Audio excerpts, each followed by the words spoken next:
Bismillahirrahmanirrahim. Assalamualaikum warahmatullahi wabarakatuh. Alhamdulillahirabbil alamin wa bihi nasta'inu ala umuri dunya waddin. Wassalatu wassalamu ala asrafil anbiya'i wal mursalin wa ala alihi wa sahbihi ajma'in. Amma ba'du. Pertama-tama marilah kita panjatkan puji serta syukur kita kehadirat Allah Subhanahu wa taala yang mana atas berkat nikmat iman, Islam, kesempatan dan kesehatan kita sama-sama bisa berkumpul di majelis ilmu dan menikmati bulan yang mulia ini. Salawat beserta salam semoga tetap tercurah limpahkan kepada baginda alam tercinta, pahlawan revolusi Islam sedunia, yakni Habibana wa Nabiyana Muhammad sallallahu. Pada pagi yang berbahagia ini, insya Allah kita akan sama-sama belajar, akan sama-sama berbagi ilmu dengan pemateri yang luar biasa yang telah hadir di hadapan kita semua, yakni Ustazah Dea Aulia, yang akan membahas tentang menjadi calon istri generasi Qurani. Ini penting banget ya buat teman-teman karena kita sebagai perempuan ya pasti menjadi calon istri, nggak mungkin dong jadi calon suami ya. Itu jadi penting banget buat kita mempelajari gimana sih jadi calon istri generasi Quran itu. Apalagi kita sebagai seorang penghafal Quran, tugasnya begitu berat di hadapan umat ya. Ketika Menteri Agama sedang mengisi acara pembukaan MTQ Pemusabaqah Tilawat Al-Quran di Sumatera, beliau mengatakan bahwa 60% mayoritas muslim di Indonesia tidak bisa membaca Al-Quran. Jadi yang bisa membaca Al-Quran itu hanya 40%. Miris, dan lebih mirisnya lagi, hanya 1, sekian persen yang bisa membaca Al-Quran dengan baik sesuai tajwid, sesuai tahsin, dan paham dengan isi Al-Quran. Hanya 1, sekian persen. Tinggal kita introspeksi, kita termasuk yang 60%, yang 40%, atau yang 1%. Nah, jadi kita penting banget nih buat nanti kedepannya teman-teman membentuk generasi gimana supaya menjadi generasi Qurani. Ya, langsung saja kita ke acara inti. Tapi sebelum acara dimulai, marilah kita buka dengan pembacaan basmalah. Bismillahirrahmanirrahim. Ya, acara selanjutnya yakni penyampaian materi yang berjudul menjadi calon istri generasi Qurani yang akan disampaikan oleh Al-Ustazah Dea Aulia. Waktu dan tempat kami haturkan.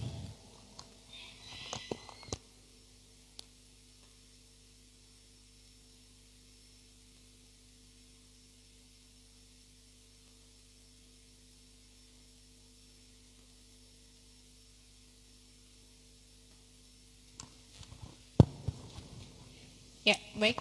Bismillahirrahmanirrahim. Assalamualaikum warahmatullahi wabarakatuh.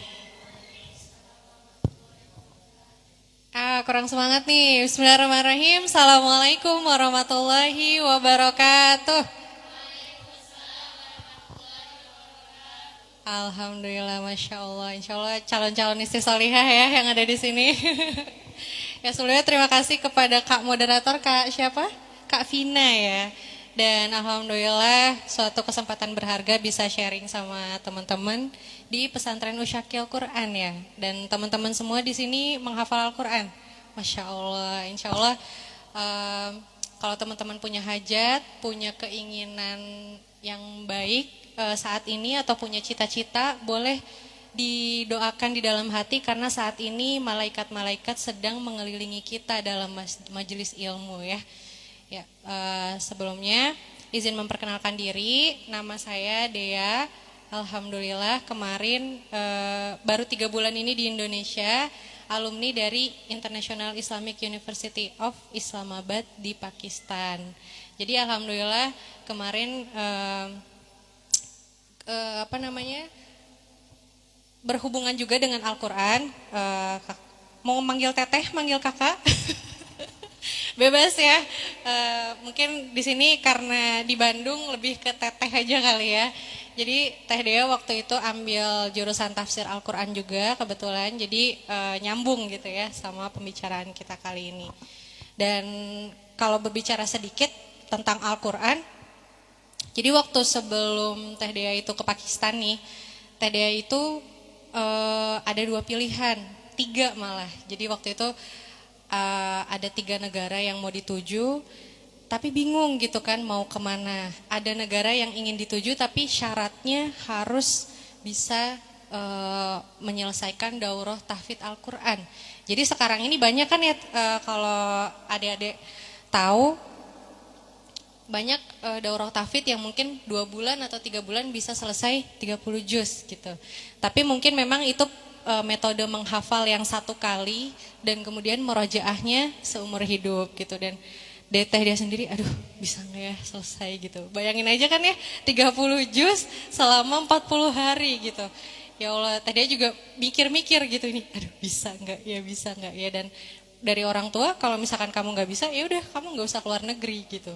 Akhirnya dari situ, tapi ada motivasi di hati kecil dulu waktu Teh Dea itu, alhamdulillah dari alumni Gontor juga. Waktu itu berkunjung ke Mukodasah. Tahu adik-adik? Mukodasah itu pondok tahfidz Al-Quran yang ada di Jawa Timur. Nah waktu itu ngeliat sekitar umur 7 tahun, 9 tahun. Anak-anak TK, anak-anak SD itu udah pada mulai menghafal Al-Quran. Bahkan hafalannya itu udah sampai 5 juz, 8 juz gitu. Masih kecil-kecil gitu kan, Masya Allah. Sedangkan waktu itu Teh Dea umur 18 tahunan, tapi hafalannya masih sedikit gitu ya, masih cuma yang 730 gitu, masih yang ya masih ecek-ecek lah gitu, jauh sama yang adik-adik.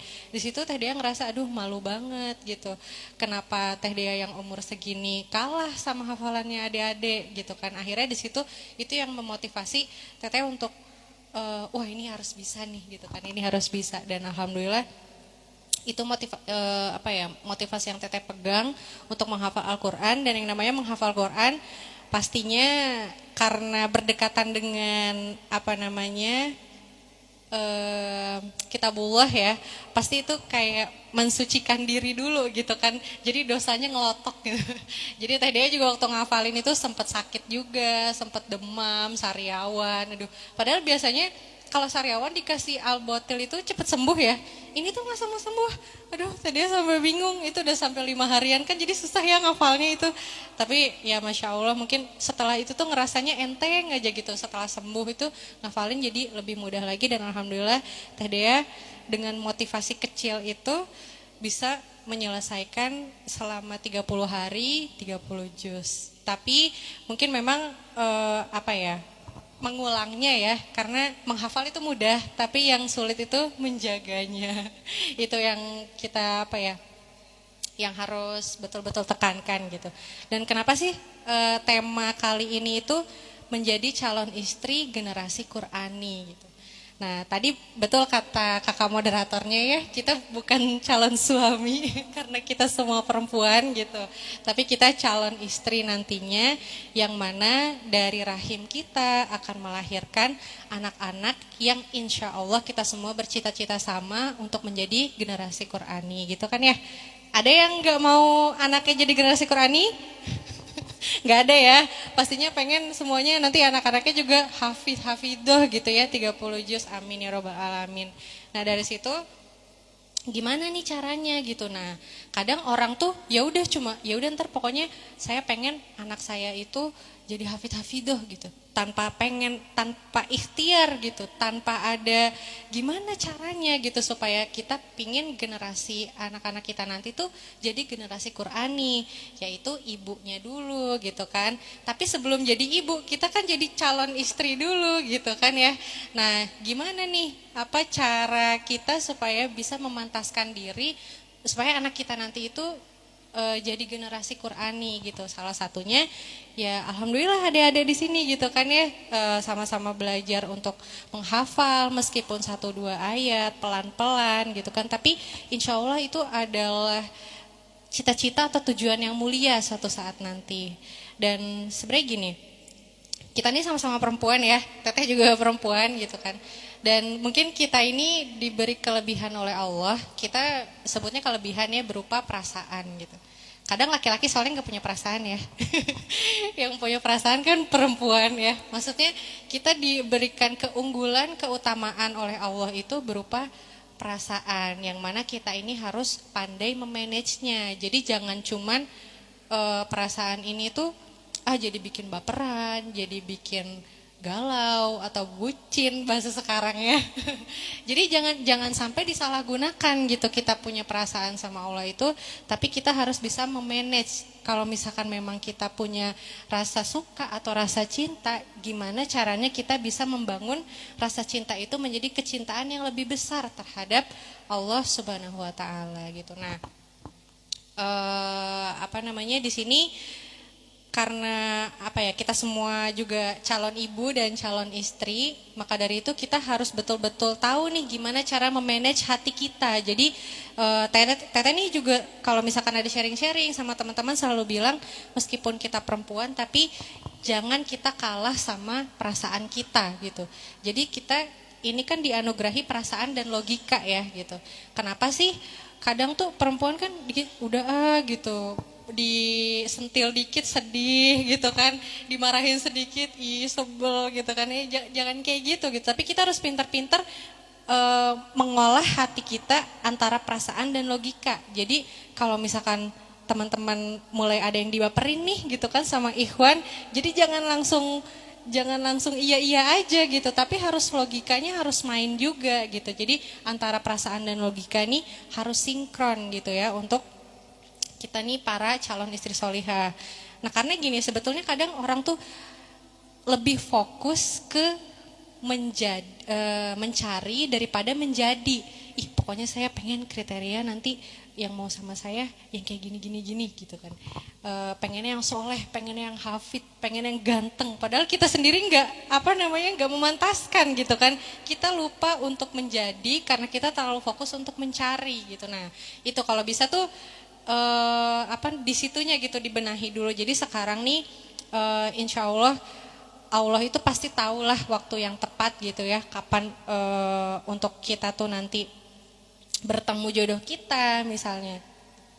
Nah tentunya kita harus memantaskan diri dulu, dan ini Masya Allah gitu ya, ini tuh adalah ikhtiarnya adik-adik, teteh-teteh, teman-teman semuanya, sahabat gitu, untuk memantaskan diri suatu saat nanti gitu. Jadi adanya teman-teman semua di sini dan adanya teteh di sini, Teh Vina di sini gitu kan, itu bukan hanya sekedar ya udah gitu, kita ini ada belajar, kita ini ada kumpul nih sekarang sama Teh Dea gitu. Bukan hanya sekedar itu, tapi ini atas izin Allah gitu.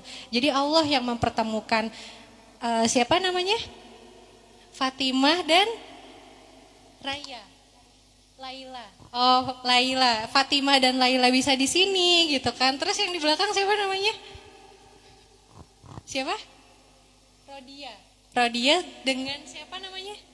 Dinda. Nah, jadi ada Laila, ada Rodia, ada Dinda gitu kan.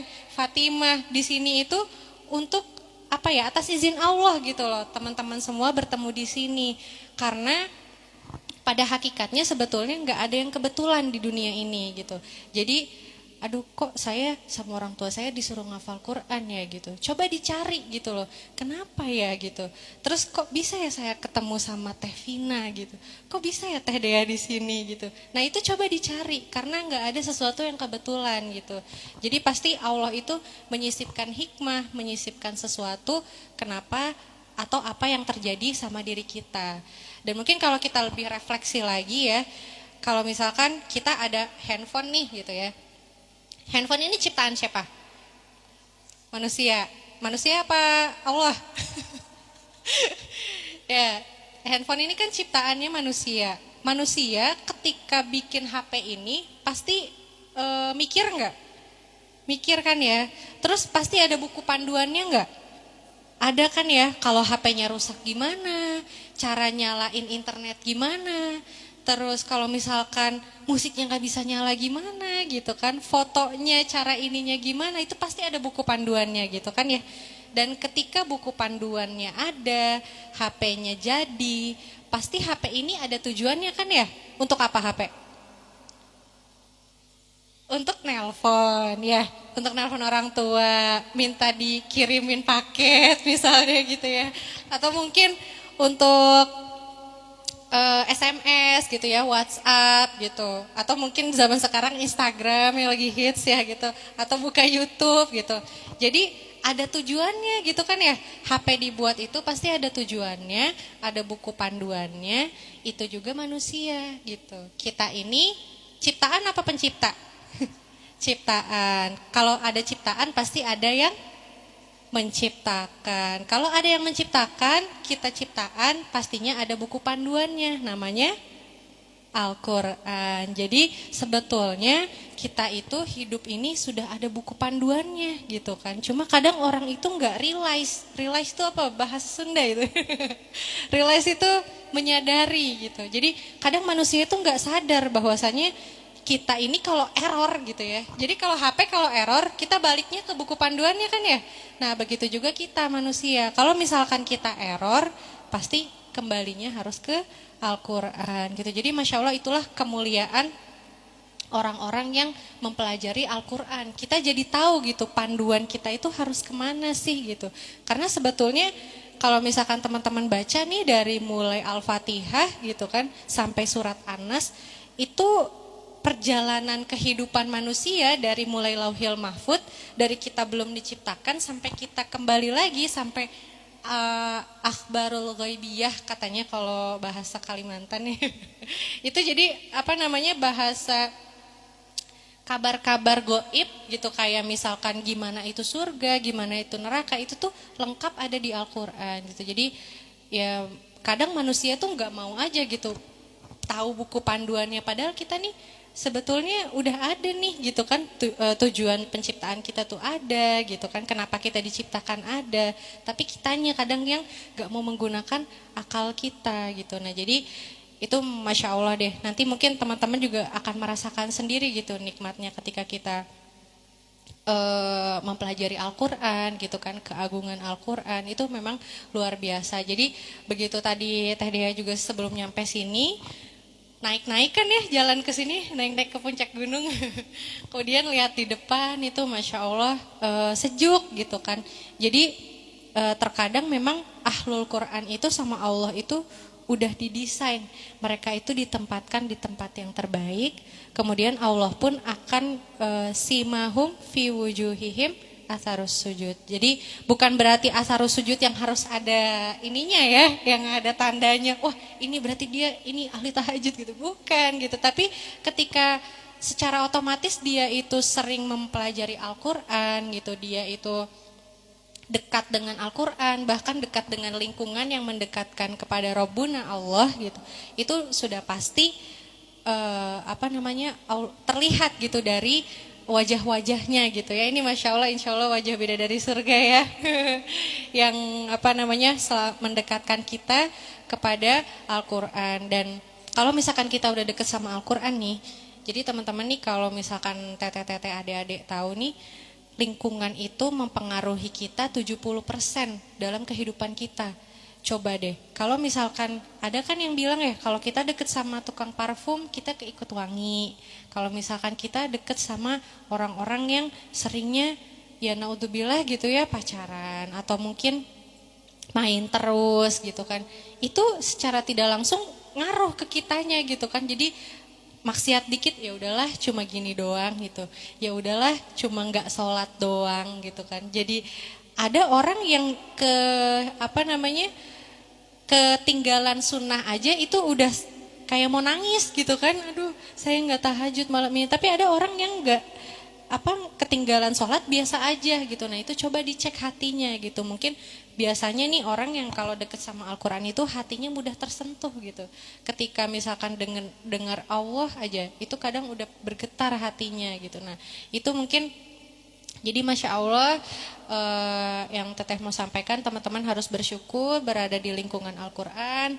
Dan pastinya jangan khawatir gitu ya, kita ini jadi laki-laki dan perempuan itu udah ada tujuan penciptaannya sama Allah gitu.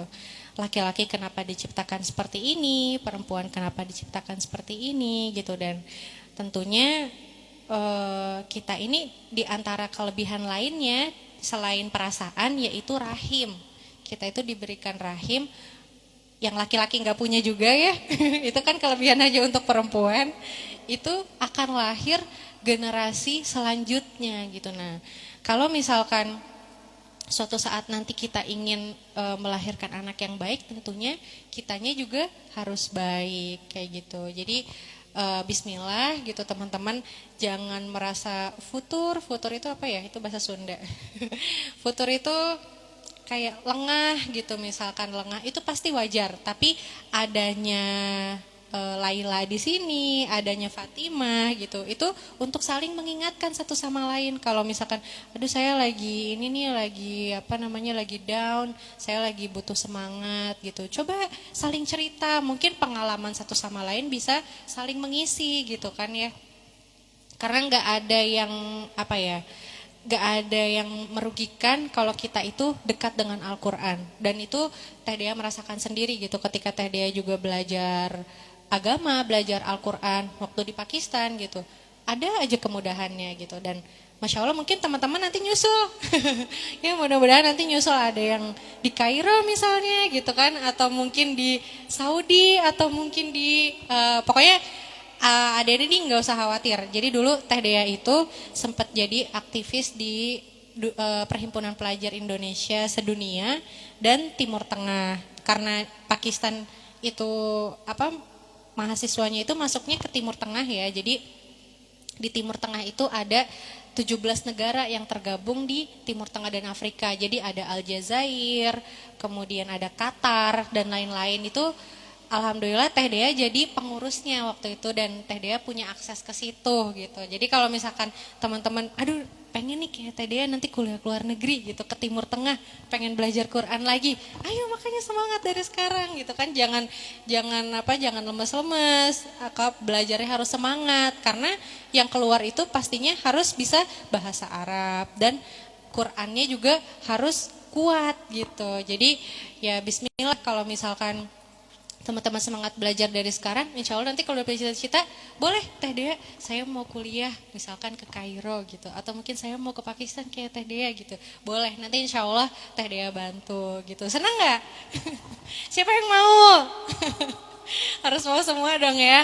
Jadi ya pokoknya Teh Dea juga ya alhamdulillah senang banget ya ketemu sama adik-adik gitu. Harapan Teh Dea juga besar, mungkin harapan dari orang tua juga besar ya, dari dari semoga adik-adik juga lebih menanamkan lagi kecintaan terhadap Al-Qur'annya gitu kan, karena setiap dari kita itu pasti punya tujuan gitu kan, tujuan hidup. Jadi jangan sampai tujuan hidupnya udah pokoknya saya mau ngafal 1 juz aja gitu, atau enggak udah saya mau ngafalinnya cukup 5 juz aja, nggak mau lebih gitu. Aduh jangan gitu ya, karena kita ini hidup di dunia ini kan, inni ja'ilun fil ardi khalifah. Kita itu ada khalifah minimal untuk diri kita sendiri.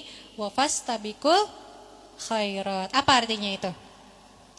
Iya, berlomba-lomba dalam kebaikan. Jadi nggak ada yang salah kalau misalkan kita saling berlomba-lomba untuk menggapai kebaikan nih di dunia ini gitu. Jadi semangat terus deh pokoknya. Aduh Teh Dea nggak tahu lagi, pokoknya Teh Dea pengen teman-teman itu juga bisa nanti suatu saat bisa kayak Teh Dea kayak gini gitu kan. Jadi ngisi ngasih semangat gitu kan, ngasih dorongan buat adik-adik suatu saat nanti gitu. Jadi pokoknya pandangannya harus harus punya tujuan hidup yang tinggi gitu, biar ya itu tadi salah satunya. Sebelum kita jadi ibu, kita adalah calon istri gitu ya, yang sebelum jadi istri, dan kita harus bercita-cita semuanya untuk mempunyai keturunan yang generasi Qurani. Mungkin dari dia cukup sekian ya Teh Vina ya. Boleh kita mau diskusi, atau mungkin teman-teman ada yang mau tanya-tanya, bisa kita lanjut gitu ya di forum sharing. Kita santai aja nih ya, jangan tegang-tegang. Ya, wabillahi taufiq wal hidayah, waridha wal inayah. Wassalamualaikum warahmatullahi wabarakatuh. Ya, pemaparan materi yang luar biasa sekali ya buat kita semua. Ya, untuk selanjutnya yaitu sesi pertanyaan. Mungkin dari teman-teman ada yang mau bertanya, atau pemirsa Usyakil Quran yang di rumah. Sebelum ke pertanyaan dari teman-teman ataupun pemirsa, Teh izin bertanya. Bagaimana sih proses murojaah Teteh selama kuliah? Itu kan sibuk ya kuliah, terus juga harus menjaga hafalan juga. Terus yang selanjutnya adalah apa yang Teteh rasakan setelah menghafal Al-Quran? Ya, Masya Allah, Teh Vina, pertanyaan bagus ya. Betul, suatu tantangan banget kita kuliah, apalagi kalau adik-adik tahu, waktu kuliah itu Teh Dia itu sempet, jadi Teh Dia itu prepare itu bahasa udah cukup lama ya, antara bahasa Inggris atau bahasa Arab. Nyampe sana tetap masih gagu gitu, karena kita nggak pernah aplikasi kan, nggak pernah ngobrol langsung sama orangnya gitu kan, secara bahasa Arab atau bahasa Inggris atau bahasa Urdu di Pakistan itu ada tambahan. Jadi Teh Dia juga, aduh, pertama harus menyesuaikan bahasa. Di kelas dosen ngomongnya cepet, jadi dosen itu bukan ngomong kayak Teh Dea gini pelan-pelan, tapi Al-an, langsung nulis, terus ngomongnya tuh cepet gitu kan, tanpa jeda. Kadang tuh harus direkam supaya kita bisa ngulang lagi nih dosen ngomong apa sih gitu kan. Itu jadi di sisi lain kita udah berusaha untuk memahami pelajaran, beradaptasi dengan orang, tapi kita juga harus bisa menjaga Al-Quran kita gitu kan. Nah, memang sulit banget itu, ya Allah. Sampai akhirnya Teteh disadarkan ya, dengan waktu itu dikirim video sama temen tentang manajemen waktu gitu. Jadi ketika kita nggak memanage waktu kita dengan baik, itu kita seolah-olah sombong karena sepertinya emangnya kamu dikasih umur bakal lama gitu. Jadi kita itu seolah-olah selalu meremehkan hal yang sebetulnya paling dekat, yaitu kematian gitu. Karena kita nggak dikasih tahu kan gitu, kapan kita meninggal, kapan kita wafat gitulah ya. Dan dalam keadaan apa kita diwafatkan. Nah di situ kalau misalkan kita nggak bisa memanage waktu dari sekarang, ya sudah, kita nggak tahu dalam keadaan apa nanti ketika wafat. Apa saja yang sudah kita lakukan. Coba deh kalau kita dikasih tahu lusa misalkan ya, kita meninggal. Pasti kita pada cepet-cepet nih, aduh pokoknya saya pengen hafal sampai 30 juz gimana pun caranya. Karena saya udah dikasih tahu, lusa ini saya meninggal gitu kan. Nah dari sini terus ada lagi yang ngingetin. Mungkin ini juga ingetan dari Allah ya gitu. Allah yang mengingatkan melalui perantara. Imam Syafi'i, Imam Hanafi, Imam Hambali, bahkan Rasulullah juga gitu. Terus siapa lagi tokoh-tokoh Islam? Utsman bin Affan ya, Fatimah, Aisyah, Siti Khadijah gitu kan. Beliau-beliau namanya tercatat dalam sejarah. Bahkan ada beberapa yang tercatat juga di Al-Quran gitu kan. Yang mana kisah-kisah beliau-beliau itu inspiratif ke kita gitu kan. Ayo kita mencontoh seperti Siti Aisyah, Siti Khadijah gitu kan. Dan beliau-beliau itu diberikan waktu yang sama, 24 jam satu hari gitu. Tapi kok beda ya? Ngerasa gak? Kok beda ya outputnya? TDE juga sama dikasih 24 jam sehari gitu kan. Imam Syafi'i juga dikasih 24 jam sehari. Imam Bukhari juga dikasih 24 jam sehari gitu. Tapi kok Imam Bukhari bisa ya hafal sampai 3.000 hadis misal, sampai sekian ribu hadis, atau mungkin Rasulullah yang sampai menjadi teladan umat, atau mungkin Siti Khadijah yang menjadi ibunda atau mungkin tokoh perempuan yang paling diinspirasikan gitu kan oleh perempuan muslim gitu. Kok kita nggak bisa ya gitu? Bedanya apa gitu kan? Nah di situ tadi juga bertanya-tanya gitu. Oh iya ya gitu. Nah di situ maksudnya kalau misalkan, dan kebetulan Teh Dea juga ada dosen dari dari Palestina waktu itu. Dan beliau itu cerita, kadang tuh di Palestina itu keadaannya nggak kayak kita. Kita kan ini nikmat ya, listrik 24 jam, paling mati lampu cuma berapa menit gitu. Nggak pernah dengerin suara bom gitu kan, meledak tiba-tiba gitu. Atau mungkin nggak ada yang punya rasa kekhawatiran gitu. Tapi di suasana yang seperti itu mereka mampu menghafal Al-Quran gitu. Kita yang diberikan kenikmatan gitu kan, alhamdulillah sehat walafiat, orang tua insya Allah lengkap gitu ya, yang bisa menyayangi kita dalam keadaan yang alhamdulillah luar biasa. Tapi kita belum mampu untuk mencintai Al-Quran seperti orang-orang terdahulu, atau mungkin saudara-saudara kita yang saat ini masih di Palestina gitu. Sedangkan di Palestina itu setiap tahunnya meluncurkan sekitar 1.000 sampai 3.000 hafiz-hafidhoh gitu kan dalam keadaan seperti itu. Nah kita itu jadi Teh Dea itu malu sendiri gitu ketika itu. Oke, mulai sekarang Teh Dea harus memanage waktu gitu. Jadi dalam satu hari itu misal Teh Dea menyisihkan misal dari pagi sampai sebelum sore ya, jam 3 sore itu kuliah gitu ya. Kuliah, nanti mungkin berarti subuh. Berarti Teh Dea itu punya waktu, karena waktu subuh dan maghrib itu katanya otak lagi fresh ya, lagi transisi itu hafalan yang cepat gitu. Nah biasanya setelah subuh itu biasanya mulai tuh murojaah, entah itu satu kaca kalau emang lagi rajin sampai 1 juz gitu ya. Tapi kalau lagi nggak rajin ya udah kayak gitu. Tapi itu memang kalau kita nunggu waktu itu nggak akan ketemu terus, pasti ada aja sibuknya. Jadi yang harus kita lakukan apa Teh? Kita harus menciptakan waktu. Jadi memang kita harus menyempatkan gitu. Karena ibadah itu kalau nggak dipaksa nggak akan bisa gitu kan. Jadi sebetulnya tuh kita tuh ke Quran tuh bukan Quran yang butuh kita, bukan kita yang harus ngafalin Al-Quran, tapi kita yang butuh Al-Quran gitu. Karena Al-Quran itu pedoman hidup ya. Kayak tadi kalau kita error itu panduannya di Al-Quran gitu. Sebetulnya udah lengkap banget lah gitu yang ada di Al-Quran itu. Jadi Bismillah gitu. Jadi cara manajemen waktunya itu ada hal yang menyadarkan kita dulu, kita cari tahu gitu. Nah setelah itu kita yang mengolah, kita menciptakan waktu itu. Jadi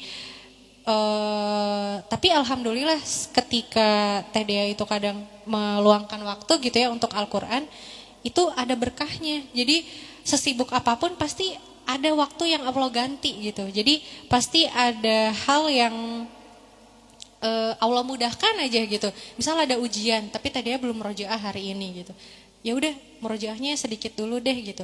Alhamdulillah ternyata tiba-tiba dosen kita ujian 20 menit lagi ya gitu. Karena saya lagi di jalan gitu. Jadi Masya Allah itu berarti dari Allah gitu kan ya. Jadi ada aja keunggulan atau keutamaan yang Allah kasih setelah kita mengutamakan Al-Quran terlebih dahulu. Jadi kadang kita nih manusia gitu kan, Teh Dea juga itu ketika pengen sesuatu pengennya cepet gitu, tapi giliran kita menunaikan hak ke Allah lama gitu.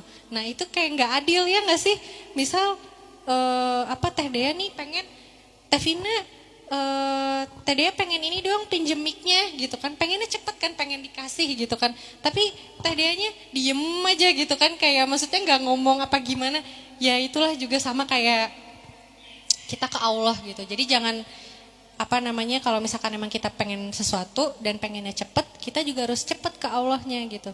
Entah itu muamalah kita ke Quran atau ke sholat tepat waktu. Nah itu sih, dan alhamdulillah tadinya juga merasakan kemudahan yang sama ketika melaksanakan sholat tepat waktu. Jadi ketika azan selesai sholat itu Masya Allah kemudahannya itu ada aja gitu, karena kita menunaikan hak kita sebagai hamba kepada Allah gitu kan, bukan nggak diundur-undur lah gitu. Jadi Allah juga kan, Allah malu gitu kan kalau misalkan aduh hamba saya pengen sesuatu nih dan melaksanakan hak kepada saya juga tepat, masa saya nggak ngasih sesuatu yang menjadi hak tepat waktu juga gitu kan. Itu sih, itu yang pertama. Tadi yang kedua apa? Oh yang dirasakan ya. Pertama kali sih setelah ikut daurah tahfidz itu Teh Dea itu merasa Masya Allah gitu. Jadi Allah itu gak mengizinkan semua hambanya untuk selalu bisa dekat. Jadi memang Allah itu Rahim ya. Allah itu maha pengasih, maha penyayang kepada seluruh hambanya, tapi hanya hamba-hambanya yang terpilih yang Allah kehendaki untuk mendekatkan diri kepadanya gitu kan. Entah itu secara menghafal Quran atau mungkin jadi ahli ibadah gitu. Nah, jadi Teh Dea itu gemeter waktu selesai hafalan itu. Ya Allah, alhamdulillah gitu. Allah memberikan kesempatan ini kepada Teh Dea gitu. Berarti kepada teman-teman juga yang di sini gitu ya untuk menghafal Al-Quran, karena nggak semua Allah kasih hidayah itu gitu kan. Ada orang yang pinter gitu, Teh Dea punya teman pinter tapi ketika disuruh ngafalin males gitu. Jadi nggak bukan peluang yang tertutup gitulah. Siapapun bisa asalkan kita memang mau menggapai ridho Allah. Jadi alhamdulillah waktu pertama kali selesai itu ngerasa bahagia gitu ya, bahagianya tuh beda lah gitu, kayak dapat hadiah. Alhamdulillah bersyukur sama Allah. Dan setelah itu karena selama perjalanan Teh Dea ngafal Quran nih kayak jalan-jalan gitu, karena kita nih setiap hari kerjanya ngafal pagi, siang, sore, kecuali waktu sholat dan waktu makan gitu. Jadi kita cucian dicuciin, ini segala macam, cuma ngafal pokoknya. Jadi itu benar-benar karena alhamdulillah Teh Dea juga paham bahasa Arab. Jadi menghafal itu nggak hanya hafal Qurannya, tapi tahu artinya dulu gitu kan. Jadi betul-betul nyerap gitu maknanya. Oh ini tuh seperti ini seperti ini. Kadang Teh Dea suka nangis-nangis sendiri lagi ngafal itu. Allah itu sebetulnya udah ngasih instruksi banyak gitu. Ini juga udah berkaca-kaca nih gitu. Allah itu udah, aduh hambaku ayo dong gitu. Ya ibadi fattakun gitu. Ayo dong kalian tuh bertakwa gitu. Saya tuh udah kasih ini loh, saya udah kasih ini loh gitu. Tapi kamu gak ada feedbacknya ke saya gitu kan. Ya istilahnya gitulah. Jadi kadang Teh Dea juga banyak kejadian-kejadian yang kadang itu bertanya-tanya di otak Teh Dea, kok kayak gini ya gitu, kok kita kayak gini ya, terus dijawab langsung sama Al-Quran gitu. Jadi betul-betul semuanya itu ada di Al-Quran gitu. Itu Masya Allah banget gitu. Memang itu sih mengulang-ulangnya sama menjaganya ya, itu yang harus kita jaga seumur hidup gitu sampai kita wafat nanti gitu ya. Jadi Bismillah gitu, nanti insya Allah nikmat yang sama akan dirasakan juga sama teman-teman ya. Amin, mudah-mudahan semuanya di sini jadi hafidh-hafidhoh sampai 30 juz ya, amin ya Allah. Dan itu luar biasa gitu. Teh Dea sebenarnya nggak pernah ngomong sih, nggak pernah ngomong kalau sama teman-teman gitu ya. Teh Dea cuma diem aja gitu kan. Cuma mungkin kalau baca Quran agak beda sedikit dari teman-teman gitu. Karena udah pernah ngafal kan ya, biasanya jadi kayak tahu gitu kan di mana harokatnya, di mana ininya. Jadi mungkin pesan Teh Dea juga kalau misalkan teman-teman dikasih nikmat sama Allah selesai hafalannya, udah diem aja. Jadi jangan nggak usah bilang-bilang gitu, nggak usah bilang-bilang kalau atau membanggakan diri saya udah hafal gitu. Karena Teh Dea karena ini komunitas Quran gitu ya, kita sama-sama insya Allah menggapai generasi Qurani. Jadi Teh Dea sharing juga gitu sama teman-teman, ini loh nikmatnya jadi jadi generasi Qurani gitu. Jadi yang betul-betul pasti Allah jaga kok gitu. Jadi Allah tahu dia ini hafal Quran karena emang ingin dipuji gitu kan, atau memang dia ingin tahu gitu kan tujuan kehidupannya dan menjadikan Al-Quran ini pedoman hidup dia gitu. Jadi itu deh pokoknya kita hindari gitu, karena setan itu jadi bertingkat gitu. Setan yang menggoda adik-adik sekarang nih sama Teh Dea mungkin beda gitu. Jadi setannya lebih gede lagi gitu kan, lebih kenceng lagi kalau yang gangguin Teh Dea nih kayaknya nih gitu kan. Wah kamu nih udah biar bangga aja gitu kan misalkan. Dan lain-lain itu kita harus tahu juga gitu. Setan nih selalu membisikkan kita kan. Nah kita jangan mau kalah nih sama setan gitu kan. Jadi itulah pesan Teh Dea, kalau misalkan memang nikmat itu Allah berikan sama adik-adik, sama teman-teman semua, benar-benar dijaga gitu. Mungkin cukup orang tua atau mungkin dari pondok pesantrennya gitu ya. Jadi cukup diri kita dan Allah yang tahu gitu. Kalaupun orang lain ingin tahu, biar kayak tahu sendiri aja gitu. Oh ternyata si ini penghafal Quran loh gitu. Oh ternyata si ini hafalannya udah selesai, Masya Allah gitu. Jadi biar dari luar aja gitu, dari kitanya udah kita tenang aja, Allah tahu kok gitu. Dan Allah pasti tahu cara memuliakan hamba yang juga memuliakan Al-Quran. Seperti itu Teh. Ya terima kasih jawabannya, Masya Allah banget ya teman-teman. Sangat mengingatkan sekali, sangat menginspirasi sekali buat kita semua. Ya mungkin dari teman-teman ada yang mau bertanya. Ayo siapa yang mau nanya? Iya boleh.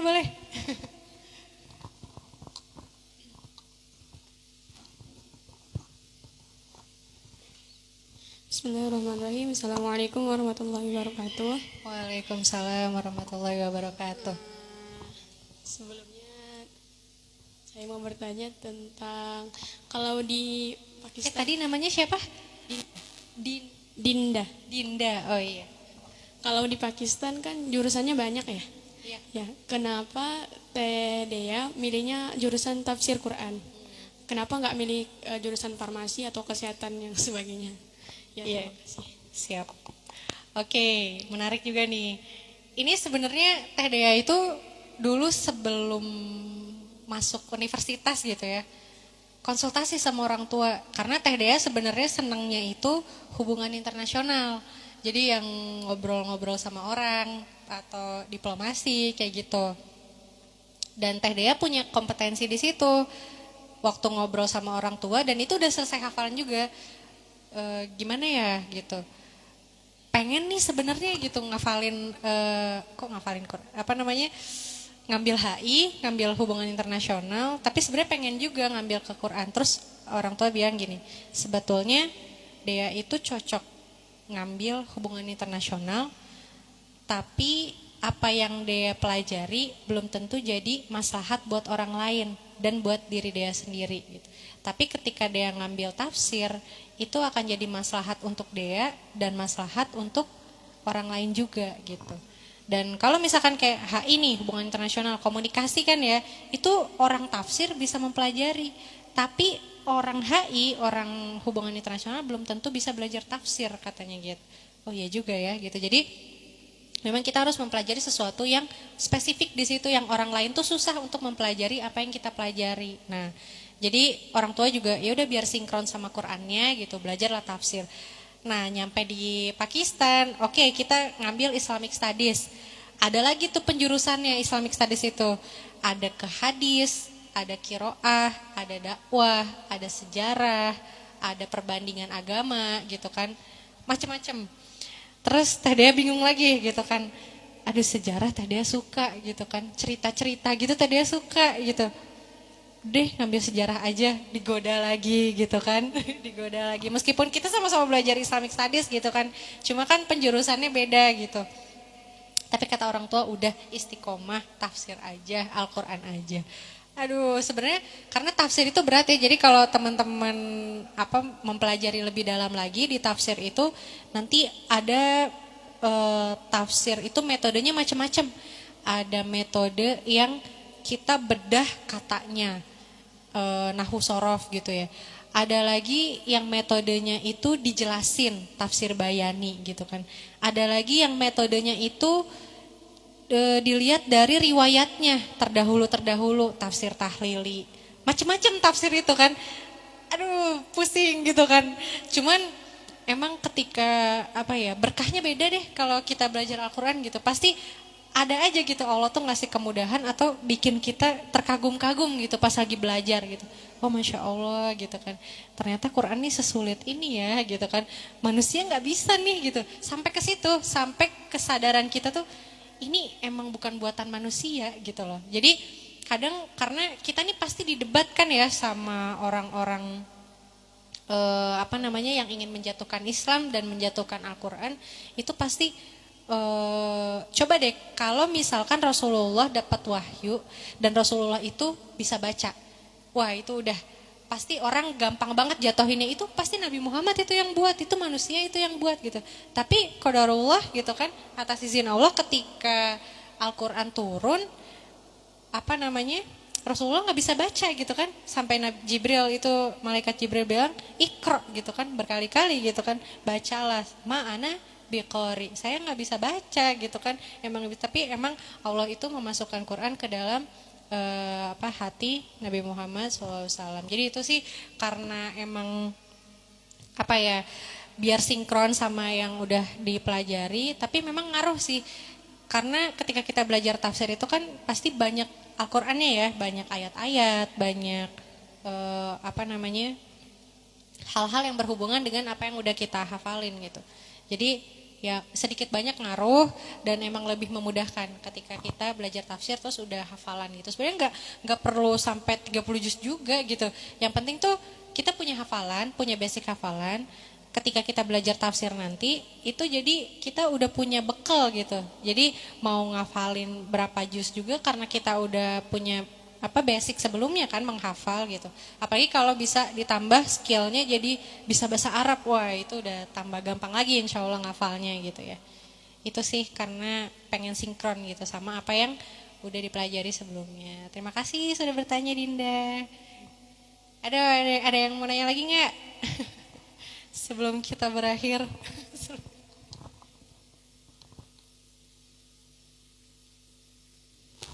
Mungkin ini pertanyaan terakhir ya Teh. Iya boleh.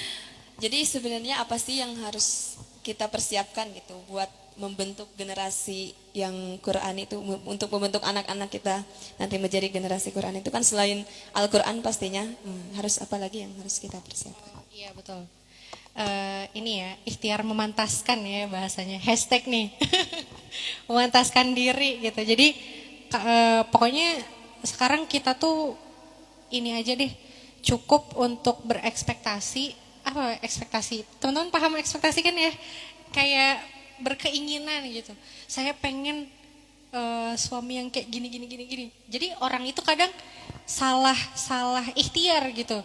Kita pengen punya anak yang baik, tapi kita cuma ikhtiar kitanya aja tanpa kita ikhtiar nyari bapaknya ya, nyari calon bapaknya gitu. Nah maksudnya anak soleh itu dari situ juga gitu. Ketika misalkan kita punya calon yang baik gitu, pastinya nanti anak kita juga baik. Nah gimana nih nyari calon yang baik? Emang kitanya yang harus baik dulu gitu loh. Jadi udah teman-teman tuh sekarang tenang aja deh gitu, nggak usah galau-galau, nggak usah gimana.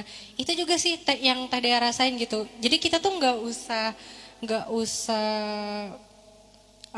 ngeluh sama Allah gitu kan, ya Allah kapan ya jodoh saya datang gitu kan, kapan jomblo saya berakhir gitu ya. Tapi di sini nggak ada yang jomblo, kita single lillah ya, kita single lillah. Jadi mungkin hal-hal yang harus diperhatikan itu dari kitanya memperbaiki diri. Memperbaiki dirinya gimana Teh gitu kan, banyak memperbaiki diri. Yaitu tadi kata Teh Vina, Quran udah pasti gitu kan. Mungkin ikhtiar yang lain itu gimana kita mengerti bahwasanya kita itu perempuan yang hakiki gitu, bukan perempuan yang transisi gitu ya. Yang hakiki bukan dalam artian gini, perempuan itu harusnya seperti apa sih gitu. Perempuan itu harusnya anggun gitu kan ya. Nah itu mungkin lebih dijaga lagi. Coba kita belajar kepribadian perempuan itu sebetulnya gimana sih gitu kan. Coba kita amati tiru kecerdasan yang dimiliki oleh Siti Aisyah misalnya ya. Atau mungkin bagaimana perangai seorang istri ke suami nanti gitu kan. Seperti Bunda Khadijah gitu. Coba bayangin kalau misalkan ketika Rasulullah nih habis dapat wahyu, itu gimana? Bergetar kan ya? Gemeteran habis dari gua Hira ya. Dari gua itu gemeter nyampe depan pintu. Apa yang Bunda Khadijah lakukan? Ada yang ingat ketika Rasulullah datang? Hah? Kurang keras? Diselimutin kan, terus nggak ditanya apa-apa gitu kan, udah biar tenang dulu Rasulullah gitu kan, biar tenang dulu, udah diselimutin. Coba kalau misalkan ketika Rasulullah gemeteran, terus Bunda Khadijah, ada apa? Ini kenapa? Ditanya, ini what happened, ayo naon gitu kan, itu sejarah kayaknya udah beda lagi ceritanya gitu kan, nggak kayak sekarang gitu. Tapi memang Bunda Khadijah lebih tahu apa yang harus beliau lakukan ke Rasulullah gitu kan. Jadi memang laki-laki itu kalau misalkan lagi panik atau lagi apa itu, kita jangan malah cerewet gitu. Jadi kadang itu ini mungkin harus dipelajari juga gitu ya, psikologi antara perempuan dan laki-laki itu juga penting gitu. Karena kadang kalau perempuan punya masalah itu pasti pengennya apa? Curhat, ya nggak? Cerita gitu kan, butuh didengerin gitu. Nah kalau laki-laki punya masalah, tipikalnya diem, merumuskan solusi sampai akhirnya masalahnya selesai gitu. Kalau perempuan punya masalah, dia pengen cerita dulu. Pokoknya saya gini gitu, pengen didengerin gitu kan. Kalau laki-laki cerita, tapi ceritanya ntar kalau udah beres. Jadi mereka, ini loh, gue berhasil nih gitu kan. Saya berhasil menyelesaikan masalah sendiri gitu. Pengen terlihat apa bahasa pengen kelihatan apa ya? Apa dihargai gitu, kayak dihormati. Itu emang tipikalnya laki-laki gitu. Nah, kalau misalkan karakter ini nggak difahami, perempuan maunya cerita, laki-laki diem. Bisa laki-laki punya masalah nih, udah berumah tangga. Punya masalah apa, cerita dong gitu, misal istri ya. Terus suaminya nggak ada masalah kok gitu. Padahal ada masalah sebetulnya. Oh gitu ya. Jadi nggak pernah cerita ya kalau ada masalah ya, gitu kan? Marah, ngambek, gitu kan?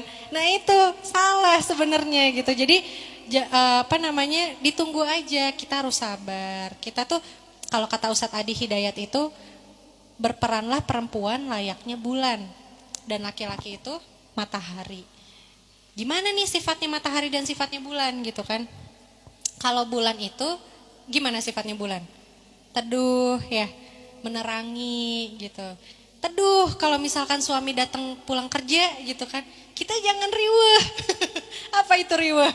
Jadi kayak rame gitu kan, pengen berharap apa gitu, padahal suami nggak bisa ngasih harapan apa yang kita mau. Tapi udah kita teduh, karena ketika misalkan laki-laki tuh nyari nafkah itu kan, itu taruhannya nyawa gitu, taruhannya nyawa. Jadi ketika pulang pinginnya adem gitu, jangan marah-marah, jangan cerewet gitu kan. Jadi berperanlah seperti bulan yang teduh, menenangkan, menerangi gitu. Kalau misalkan memang suami butuh misalkan nanti laki-laki itu perlu pencerahan gitu ya. Ya udah kita kasih solusi dengan tenang gitu, karena memang itulah sifat perempuan. Nah kalau laki-laki lain lagi, laki-laki harus kayak matahari gitu ya. Gimana sifatnya matahari? Ngeringin baju ya. Matahari ngeringin baju kalau misalkan baju kita basah. Tapi itu juga fungsinya. Kalau misalkan istri itu menangis, misal ya udah keringkan gitu kan, jadi basuh gitu kan, sama intinya jadi pengeringnya air mata perempuan ketika menangis, misalnya seperti itu. Ya itulah salah satunya gitu. Dan mungkin itu kita harus jangan hanya psikologi atau kita aja gitu yang pokoknya perempuan tuh kayak gini, maunya dimengerti, jangan gitu. Kita juga harus belajar gimana itu laki-laki, karena itulah kunci kebahagiaan dunia akhirat yang dimiliki oleh Siti Khadijah dan Siti Aisyah, juga mungkin istri-istri Rasul ya, tapi yang kita kita sebutin udah cukup Siti Khadijah dan Siti Aisyah. Seperti itu sih. Jadi coba perbanyak ilmu gitu kan, perbanyak edukasi juga. Jadi jangan hanya karena kalau misalkan kita udah ngisi nih ilmu-ilmu kayak tadi gitu kan, ilmu-ilmu memantaskan diri, itu insya Allah akan datangkan orang yang tepat di waktu yang tepat. Jadi Allah itu pasti mendatangkan seseorang kalau memang kita udah siap. Kalau udah siap baru Allah kasih. Kayak misal anak umur 3 tahun itu dikasihnya sepeda apa motor? Sepeda kan. Kalau dikasih motor bisa gak dia? Jatuh ya, ngegreng ntar. Terus motornya rusak padahal belinya mahal misalnya kan, ya gitu. Sama halnya. Jadi kalau misalkan anak itu udah mampu beli SIM, mampu bikin SIM ya, misalkan udah 18 tahun, Allah bakal kasih motor gitu. Sama halnya kayak kita gitu. Kalau memang kita udah memantaskan diri, udah bener-bener gitu, udah nabung ilmu, nabung spiritual gitu ya, itu insya Allah Allah akan kasih di waktu yang tepat. Seperti itu teh. Jazakumullah khairan kasiran Teh Dea atas pemaparan materinya. Semoga setelah kita mendapatkan ilmu yang luar biasa ini, kita bisa pelan-pelan mengamalkan ilmu yang telah kita dapat. Hikmah yang bisa kita ambil adalah yakinlah Ahlul Quran ditempatkan oleh Allah di tempat yang terbaik, dikasih sesuatu oleh Allah, sesuatu yang terbaik. Fokus menjadi, jangan fokus mencari. Semoga setelah kajian ini kita bisa lebih memperbaiki diri lagi, saling mendoakan, menguatkan dalam memperjuangkan Al-Quran. Semangat teman-teman semua. Semoga setelah kajian ini juga kita mendapatkan imam yang sama-sama berjuang bersama Quran. Amin, Allahumma amin. Mungkin cukup sekian. Mohon maaf apabila banyak kesalahan. Fattaqullaha mastata'tum billahi fisabilil haq. Assalamualaikum warahmatullahi wabarakatuh.